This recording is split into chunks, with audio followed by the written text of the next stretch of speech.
Mis hermanos, Dios les bendiga, les habla Teo Hernández y hoy este día, mis hermanos, voy a compartirles el capítulo número 6 de Amos. Y vamos a comenzar, mis hermanos, les pido en este momento que abra su entendimiento, que pongamos mucha atención a la palabra de Dios, que es muy importante que comprendamos el mensaje de cada día. Voy a comenzar pues en este momento y lo leemos en el nombre del Padre, y del Hijo, y del Espíritu Santo. Amén.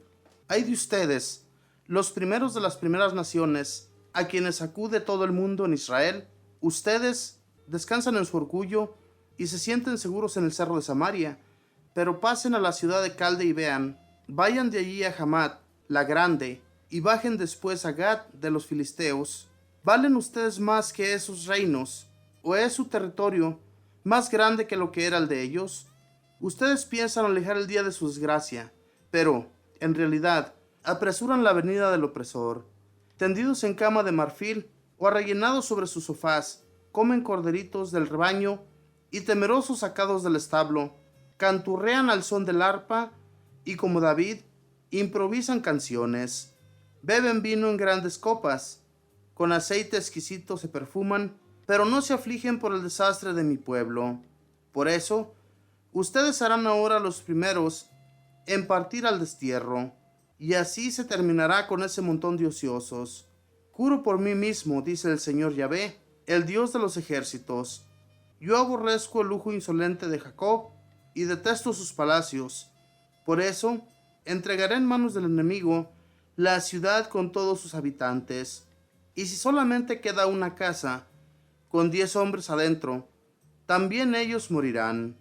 Y cuando se presenten los deudos para sacar sus huesos, si a uno que está al fondo le preguntan, oye, ¿queda alguien por allá?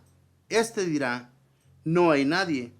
Y el que preguntó le dirá, cállate, pues no queda nadie, para invocar el nombre del Señor.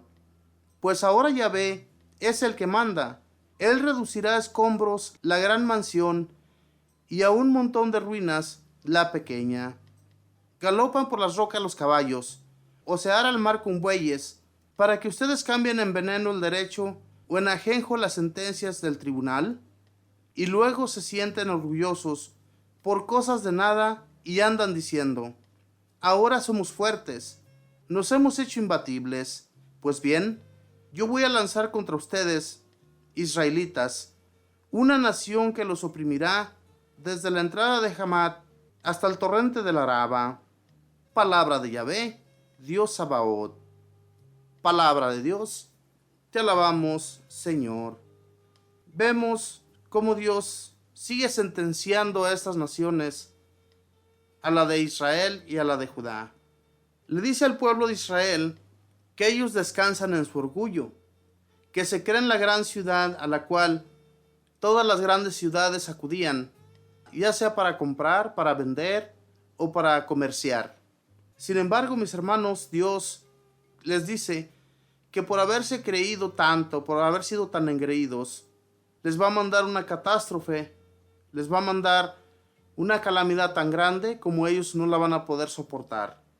Y es que, hermanos, a este pueblo Dios siempre lo estuvo ayudando en todas sus necesidades, en todo lo que ellos necesitaban. Pero ¿qué sucede, mis hermanos, cuando lo tienen todo? Cuando las naciones estaban pobres, no tenían con qué mantener a sus familias, no tenían con qué sembrar ni nada de esto. Pero cuando ya lo llegaron a tener todo, se olvidaron totalmente de Dios. Y Dios pues les dice que por haberse creído tan orgullosos, por haberse creído los más importantes de todas las naciones, pues los piensa reducir a escombros. Inclusive les dice que si 10 hombres quedan en la ciudad, a esos 10 hombres los terminará por completo. Se deshará de ellos. Hermanos, Dios solamente hablaba para que estas naciones, para que estas personas que habitaban allí, cambiaran de parecer, cambiaran su modo de ser ante Dios, porque lo estaban olvidando totalmente. Y Dios, que les daba todo, pues ellos necesitaban, ¿verdad?, acercarse cada día más a Él, para que así el Señor no los dejara nunca de su mano. Y eso es lo que sucede, mis hermanos, con muchas personas también hoy en la actualidad. Nos creemos tenerlo todo y nos olvidamos de Dios, ¿verdad? De Dios nunca nos debemos de olvidar, porque Él es el que nos da todo lo que tenemos. Si no tenemos con qué comer, el Señor lo provee. Si no tenemos un empleo, el Señor lo provee. Todo lo provee Él. Él nos lo da todo. Pero no nos olvidemos de darle su parte a Él. Y esto es lo que pasaba con el pueblo de Israel. A todas las personas más humildes, las más necesitadas, a todas ellas los olvidaban también. No les daban su parte que les correspondía. Y entonces, pues Dios, mis hermanos, se fijaba en todas estas cosas. Y era necesario que Él cambiara la suerte de este pueblo. El pueblo se estaba desviando. El pueblo se estaba alejando del Señor. Y era necesario volverlos a la vereda. Ese camino por donde ellos iban, desde que los había sacado de Egipto, que los había puesto en esa tierra que, como dice la palabra de Dios, mana, leche y miel, ahí mismo Él quería llevarlos. Pero cuando ellos se niegan a hacerlo, se niegan a acercarse al Señor, pues entonces es necesario eso.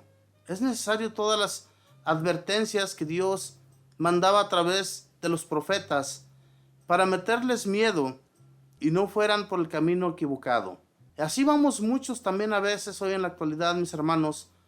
Vamos por caminos equivocados. Hacemos lo que se nos pega en gana, hacemos mucho mal. Al hablar de las personas hacemos mucho mal. Al hablar y meter chismes en contra de cualquier compañero o cualquier amigo que tengamos, Dios se fija en todo ello. Y cuando lo hacemos, pues también, ¿verdad?, nos hace recordar en el momento que estamos hablando que Él nos está viendo, que Él está allí para juzgarnos también. Entonces, no le tengamos miedo al ser humano. El ser humano, tal vez, cuando no nos escucha, pues no le importa porque no sabe qué es lo que está sucediendo. No sabe quién está hablando de Él. Pero Dios todo lo escucha. Él está allí siempre. Él no está escondido. Se esconde para ti y para mí cuando pensamos que no nos está escuchando. Pero Él está allí para juzgarte. Entonces, tengamos pues temor a eso, mis hermanos. No un temor terrorífico, sino un temor de qué es lo que nos podría suceder el día que partamos de aquí hacia allá, ¿verdad? Porque Dios no se queda con nada, y el día en que nosotros vayamos ante su tribunal, ese día vamos a pagar las consecuencias y vamos a ver qué es lo que nos va a suceder, a dónde vamos a ir, ya sea para la gloria o ya sea para el infierno. En aquel tiempo, los israelitas, ellos no conocían de nada de esto. Ellos no conocían de un reino que está en el más allá, ¿verdad? Ellos solamente creían en las tierras que Dios les prometía y que Él siempre iba a estar en medio de ellos. Ese era su reino en realidad. Ellos no necesitaban reyes, no necesitaban jueces para llevar a cabo todo lo que Dios les pedía que hicieran, porque Dios era su rey. Pero ellos quisieron reyes, quisieron quien los gobernara, y entonces les fue mal en el camino por haber pedido eso. Con Dios, mis hermanos, no necesitamos nada ni a nadie. Si nosotros siempre ponemos nuestra confianza en el Señor, siempre nos acercamos a Él, no hay por qué tener miedo absolutamente de nada. Los primeros pasos que nosotros tenemos que continuar es el que llevemos nuestras ofrendas ante Dios, porque de Él las recibimos. Él nos da todo.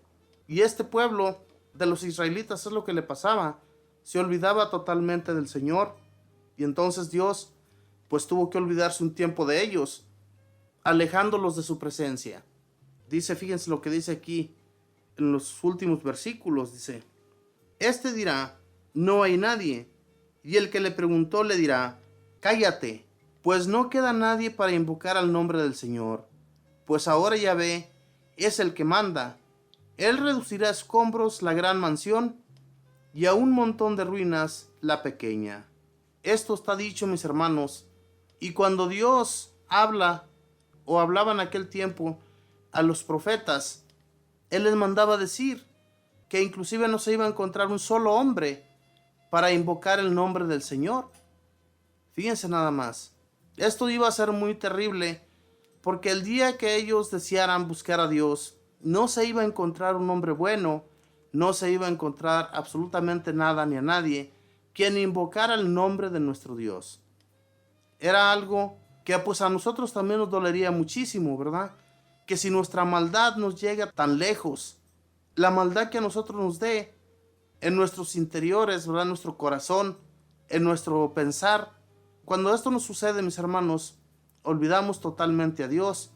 Y se imaginan que en un futuro todo esto suceda, no se va a encontrar a nadie, porque la maldad ha llegado hasta el punto en que ya no va a haber ninguna sola persona quien acuda a Dios o quien lo busque de todo corazón. Podemos ver eso hoy en la actualidad.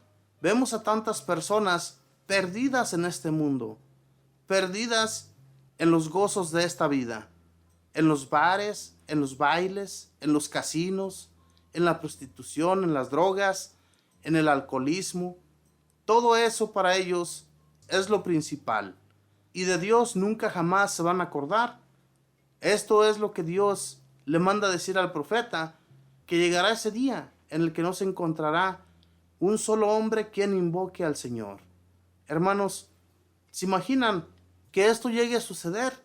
¿Que va a suceder todavía hoy en la actualidad? Claro que puede suceder, que no se va a encontrar, porque si nosotros vamos por ahí por las calles y miramos a las personas, podemos mirar cómo en los casinos están repletos de gente, están llenísimos, hay muchísimas personas, y vamos al templo y no encontramos más que algunas 500 personas. Esa es la cantidad máxima que se pueda encontrar en un templo. Al menos yo lo digo aquí, donde nosotros nos encontramos, en esta ciudad de Reno, Nevada. Yo me imagino que por allá en Europa ha de ser totalmente diferente, no digamos en Roma, pues esas ciudades sí tienen a muchos católicos, porque es donde se reúnen la mayoría de católicos. Pero la realidad, mis hermanos, que un día, en un futuro, todo esto se terminará, porque no hay quien les instruya, porque no hay quien les hable a las nuevas generaciones que vienen, y cuando esto se termine, pues no va a haber quien invoque al Señor. Lo mismo que Dios anunciaba a través del profeta Amós a las personas de Israel, eso mismo nos va a suceder a nosotros en un futuro. Por eso pensemos, mis hermanos, sigamos hablando de Dios, no nos callemos, ni aunque nos quieran callar, nosotros sigamos hablando, sigámonos gozando en el nombre del Señor, porque eso es lo que va a valer en un futuro para usted y para mí. Que Dios les bendiga, que pasen un feliz día.